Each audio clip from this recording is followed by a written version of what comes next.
Pa moram da kažem da čest mi je da sam tuka, da treniram Pelister, Eurofarm. Tu će biti kraj moje karijere, tako da drago mi je da sam u mojoj vtoroj tatkovini. Pelister znam ko je, velika tradicija. Još kad sam vodio Umag u prvoj ligi jugoslavenskoj, igrao sam protiv Pelistera. Nasko se sjećam da je bio nama veliki problem. Tako da, ja sam jako ambiciozan.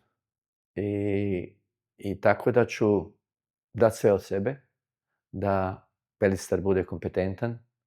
Ja malo poinakav sam, poinako ćemo raditi. Biće to igra Pelistera, da ima svoj imidž, svoju prepoznatljivost, identitet mora da ima Pelister. Tako da svi mi zajedno, svako od nas mora dati sve.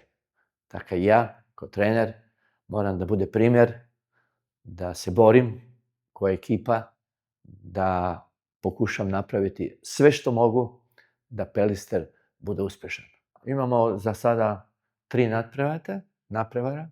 Jedan će biti reprezentacija Katra i druga je tim iz prve slovenske lige Krka i imamo još 3. utakmicu također sa prvoligašem, za sada te 3 utakmice, pa ćemo vidjeti jer brzo će doći do regionalne lige, tako da mi moramo paziti prvo kolo, imamo već veliki ispit u Ohridu, tako da mi moramo sve to programirati.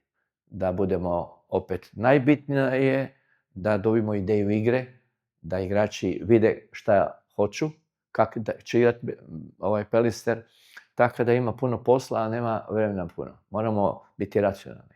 Držim se ima jedna priča, prvu stvar, moraš voliti posao koji radiš. I svaki trener bi hteo puno da ima najbolji igrača.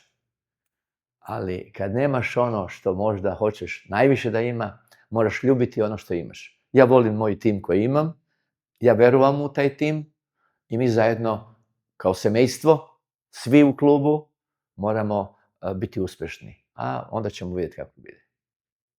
Vreme će pokazati.